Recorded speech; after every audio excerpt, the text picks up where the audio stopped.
There are those TV episodes that become iconic, not for what they show, but what they daringly reveal. But in the world of paranormal television, the real legends are often about what remains hidden. We're talking about the Skinwalker crew's infamous band episode, one that seems to exist in this strange space between documented reality and a massive cover up. That's exactly right, Chloe. People have been talking about this particular trip to the Navajo reservation for years, on forums, at conventions. It gets systematically scrubbed from every streaming platform almost as soon as it appears. The crew, true to form, went in with cameras rolling and a healthy dose of skepticism, but what they came out with was far darker than just some unsettling vibes. Darker? We're not talking about typical bump in the night ghost hunting here, then, are we? What made this different and why the drastic measures to suppress it? It got violent. Crew members reported actual physical attacks, and you can see unexplained injuries appearing on them right on camera. It defied any rational explanation. The network actually pulled the plug before the episode ever aired, claiming it was for viewer safety and cultural sensitivity. But insiders tell a different story. The footage was just too disturbing to broadcast. They believe the team encountered something authentically malevolent. And of course, banning something only makes the mystery grow larger. It sounds like a self-fulfilling prophecy of intrigue.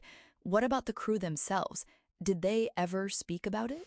Leaked clips would pop up and immediately get taken down by aggressive copyright claims. The crew signed strict NDAs, but you can see the trauma in their eyes in the rare interviews they give. Their gear malfunctioned in ways engineers couldn't explain. Thermal footage showed something moving with impossible speed, and it seemed to understand it was being filmed. What I'm sharing is a reconstruction from everything I could find: leaked footage, crew testimonies, confidential documents, and accounts from Native American sources willing to talk about what happens when outsiders push too deep. So, let's go back to the beginning of that night. Where did this all start? The crew arrived at a remote Utah location in late October. They were drawn in by local ranchers reporting livestock mutilations and strange lights. Lead investigator Marcus Chen brought his most experienced team: Sarah Williams on thermal imaging, Derek Thompson handling audio, and cinematographer Jaime Rodriguez capturing everything in 4K. These were veterans. They'd investigated dozens of haunted locations and always found a rational explanation. They thought this time would be the same. They were wrong. But it wasn't. And I imagine their initial skepticism was immediately challenged. Before they could even set up base camp, a Navajo elder appeared at the property line. It wasn't a coincidence. He had driven 3 hours specifically to warn them. He told Marcus, quote, "You don't understand what you're inviting. These aren't spirits. These are something that wears the skin of what it's killed. It becomes that thing, and it watches," end quote. Despite his grave face, the crew, with their professional arrogance, fell into a familiar trap. Sarah even joked about it on camera, saying, quote, "If we had $1 for every cursed land warning, we'd retire," end quote. The elder didn't smile. He just placed a small bundle of white sage near their vehicle and said something in Navajo that their local guide refused to translate. That's an ominous beginning. So they brushed off the warning and proceeded with their setup. They did. As night fell, they established a perimeter of cameras in a quarter-mile radius around an abandoned homestead where most of the activity had been reported. The place had been empty for 15 years. The original family fled in the middle of the night, leaving everything behind, as if they were running for their lives. At first, Derek just picked up the usual sounds of the night: coyotes, wind, the settling of old wood. But at 9:47 p.m., every single device registered a massive drop in electromagnetic frequency. Then came absolute silence. Even the wind stopped. An unnatural quiet, then. And what did their equipment pick up next? Sarah cut it first on thermal. At 11:23 p.m., a heat signature appeared along the tree line, but the movement was all wrong. Whatever it was kept switching between walking on 4 legs and 2. Its thermal image shifted in ways that made Sarah doubt her own gear. She whispered into a radio, quote, That's not possible. It's changing temperature. Cold, then hot, then cold again. Biology doesn't work like that." End quote. Moments later, Jaime got eyes on it with the 4K rig. You might have seen this footage before it got scrubbed from the internet. It showed a humanoid figure crouching near camera 6, but when it turned toward the lens, the night vision revealed a face that wouldn't stay still. It shifted. Dog, then human, then something in between. The eyes had that reflective animal shine, but the intelligence behind them was disturbingly human. It actually smiled, not like an animal showing teeth, but a deliberate, knowing smile. A deliberate, knowing smile. That's profoundly unsettling. It sounds like it moved beyond just a physical presence to something more psychologically invasive. It absolutely did. Then came the psychological warfare. Derek's audio array started picking up voices calling out to the crew, but they weren't just using their names. They were using deep cuts, childhood nicknames, names of dead relatives, intimate terms only lovers would know. Marcus heard his late mother calling him Marquito, a name she alone used. Shara heard her ex-husband apologizing, and he'd been dead for 2 years. The voices were coming from impossible places, from underground, from inside sealed buildings, from everywhere and nowhere all at once. That's a sophisticated attack. To hit them at such personal, vulnerable points, it speaks to an intelligence that understands human psychology. What did the crew make of it? Jaime tried to write it off as sophisticated audio trickery, maybe locals playing an elaborate hoax, but then he saw something on playback that shattered that theory. Clear as day, something was standing right behind Derek during his audio check. It was mimicking his movements perfectly, like a shadow with actual depth. When Derek turned around, it wasn't there in real time, but the recording showed it sidestepping, staying just out of his peripheral vision. It had been stalking him like that for 17 minutes. So this entity wasn't just a disembodied voice. It had a physical, albeit evasive presence. This must have quickly escalated beyond psychological torment. It did. At 1:34 a.m., all hell broke loose. Sarah screamed. The team found her stumbling out of her monitoring van, clutching her arm. 3 deep, parallel scratches ran down her forearm, precise, surgical, and bleeding. The spacing was all wrong for any animal out there. It was too wide for a coyote, too narrow for a bear. But the weirdest part? The wounds were freezing. The medic said the skin around the scratches was practically hypothermic, even though there was no sign of frostbite. It was like she'd been clawed by something made of pure ice. Sarah swore she was alone inside with the door locked. She felt a presence behind her, turned around, saw absolutely nothing, and then slash. Of course, the van's interior camera just happened to cut to static for those exact 30 seconds. Every other camera in the array worked perfectly. Just hers, at that exact moment, went dark. A very convenient malfunction. It sounds deliberate, almost mocking. And after this physical assault, what was Marcus's reaction? Surely they considered leaving then. Marcus tried to circle the wagons, ordering everyone to pull back to a tighter perimeter. But when Derek went to retrieve camera 3, he found it had been messed with. It was supposed to be on a tripod facing north toward the homestead. Instead, it was facing south, directly at their base camp, and mounted upside down.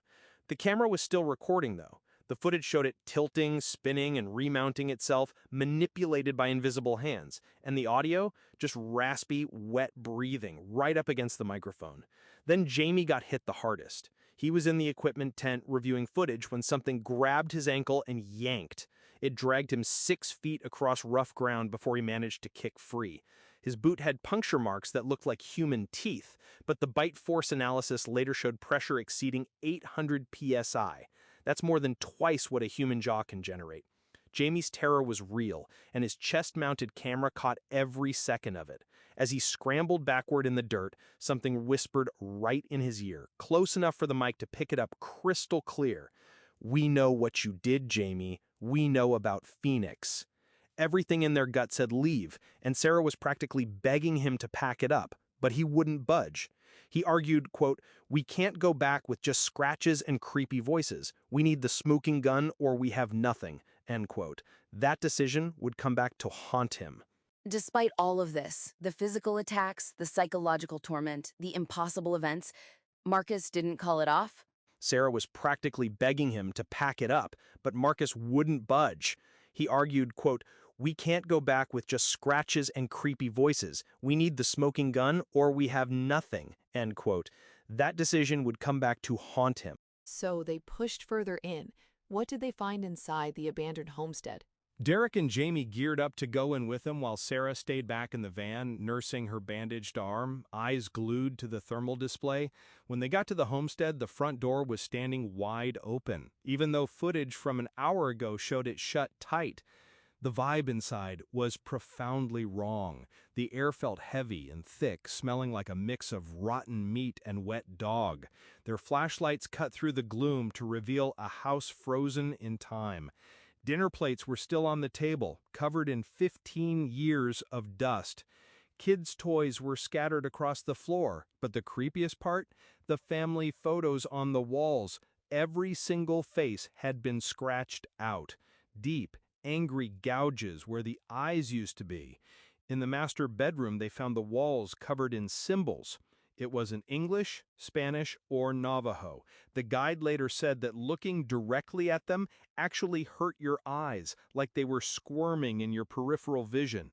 Derek recorded Marcus reading them aloud. When they analyzed the audio later, Marcus's voice had changed. The pitch, the rhythm, it wasn't him. It sounded like something else was using his vocal cords.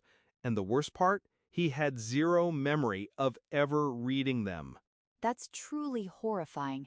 The idea of your own voice being used against you without your knowledge, and they still didn't leave?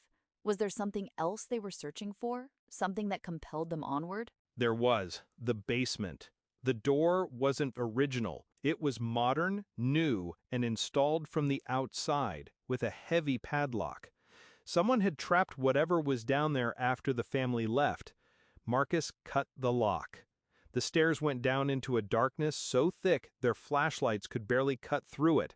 At the bottom, the dirt floor was a boneyard, mostly animals, coyotes, deer, but Sarah checked the thermal feed and saw the truth. Hidden among the animal bones were human remains. 3 skulls arranged in a perfect triangle facing inward. And right in the center, something was curled up sleeping. Its thermal signature was massive, way bigger than any human could be. Sleeping. After all that, they find something powerful, dormant. What happened when it woke? Jamie's 4K camera captured what happened next with terrifying clarity. The thing in the basement didn't just wake up. It uncurled. It rose slowly, deliberately, like it had been waiting for them all along. The footage shows its thermal signature expanding, limbs snapping out at angles that shouldn't exist. It stood nearly 8 feet tall, but the proportions were a nightmare. The arms were too long, and the legs were bent backward at the knee like a dog standing on its hind legs. Then it did something so impossible that 3 separate experts later claimed the footage had to be fake. It started to shrink. The audio picked up the sickening sound of bones cracking as it compressed itself, grinding down into a shape that looked almost human. The whole transformation took exactly 43 seconds. Marcus just kept whispering, "Jesus Christ," 14 times in a row. Derek was frozen solid. Jamie kept filming, letting his training take over the terror. That's utterly grotesque and impossible transformation. So, after all that, it became almost human? What did it look like? When it was done, the thing standing there looked like a man wearing a skin suit that didn't quite fit. The face was slack and drooping in some places, stretched too tight in others, and when it spoke, its mouth didn't sync with the words, quote, "You came. Good. We've been lonely." End quote. The voice was a distorted layer of male, female, and something else entirely. It stepped forward, and that's when Jamie realized it wasn't actually touching the ground. It was hovering, floating just a millimeter above the dirt. As the creature reached out toward them, Sarah screamed over the radio. She was watching the thermal feed from the van, and she saw what they couldn't. There weren't 3 people in that basement. There were 7. 4 other entities, invisible to the naked eye, were surrounding Marcus, Derek, and Jamie. Their heat signatures were fluctuating wildly on the screen. One was standing directly behind Jamie, mimicking his movements perfectly. Another was crouched right next to Marcus, its head tilted at an angle that would snap a human neck. The physics of it. How can something be invisible to the naked eye but show up crystal clear on thermal? Invisible to the naked eye but clear on thermal. That's a bizarre contradiction of physics. It really underscores the idea that they were out of their depth. So, what happened next? Did they finally make a break for it? Marcus didn't wait to debate the science. He screamed for them to run, and the 3 men scrambled up those stairs like their lives depended on it. Behind them, the basement camera captured what they missed in their panic. Those entities down there, they weren't separate anymore. They were converging, merging into one massive form that surged up the stairs after them. It moved like liquid mercury, flowing rather than running, and it was gaining on them fast. They burst out of the homestead and into absolute chaos. The entire equipment perimeter was going haywire. Every camera was spinning wildly on its mount. Sarah's monitors were lighting up like a Christmas tree. Thermal signatures were surrounding the entire compound, dozens, maybe hundreds of them, forming a perfect circle around their position. Derek's audio gear was screaming with feedback, but underneath the static you could hear voices chanting something rhythmic, something ancient. Trapped, surrounded, and with their equipment going haywire. And of course, the vehicles wouldn't start, would they? No, they wouldn't. The van wouldn't start, neither would the backup vehicle. Hamey tried his truck, just dead clicking sounds. They were trapped. Then Sarah noticed something that made her blood run cold. The thermal signatures were moving in perfect sync with the chanting. They were being herded. This wasn't random animal behavior, it was military-level coordination. Then, just like that, it stopped. The chanting cut out. The thermal signatures vanished off the screen. Equipment that was dead a second ago started working perfectly. The car engines fired up on the first try. But in that sudden silence, they heard one thing: laughter. It didn't come from the woods or the house. It seemed to come from the ground itself, from the air, from inside their own heads. That's a truly malicious final touch. So they drove off, trying to escape this nightmare. Marcus made the call immediately. Quote, "Pack only what you can grab in 60 seconds. Leave the rest. We're done." End quote. They should have made it to the main road in 20 minutes tops. The dirt access road was straight, well-maintained, and easy to navigate. But 10 minutes in, Derek noticed something wrong. They had passed the same distinctive rock formation 3 times. They were driving in circles on an arrow-straight road. Jamie checked the GPS, hoping for a glitch. It showed their location as being in the dead center of the Pacific Ocean. Then, bam, something slammed into the side of Sarah's van. It hit hard enough to leave a massive dent in the metal, but there was nothing visible causing the impact. Then another hit, this time from the opposite side. The convoy wasn't just lost, it was being toyed with. Marcus got on the radio, his voice tight. Quote, "Stay close, maintain speed, do not stop for anything." That's when the headlights caught something ahead. A child, standing right in the middle of the dirt road. Jamie recognized her immediately. It was the little girl from the photos inside the homestead, the ones with the scratched-out faces. She looked exactly the way she must have 15 years ago, down to the clothes she was wearing in those dusty pictures. She didn't flinch as the heavy SUVs barreled toward her. And Marcus? He didn't hit the brakes. He drove right through her. There was no impact, no sound, just nothing.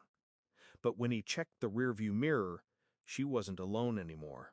There were dozens of children standing in the road now, all frozen in place, just watching them leave. That's utterly chilling. To be toyed with like that, presented with such a horrifying choice, how did they finally get away? The final blow came right at the property line, the exact spot where that Navajo elder had dropped his sage bundle hours before. every single engine died at the exact same second. Click. The doors locked automatically. They were trapped. Then the windows started frosting over from the inside. Mind you, it was a mild October night outside, but inside those SUVs, the temperature plummeted. Then came the pounding. It hit from all sides at once. Fists, heads, entire bodies throwing themselves against the metal and glass with enough force to rock the heavy vehicles back and forth.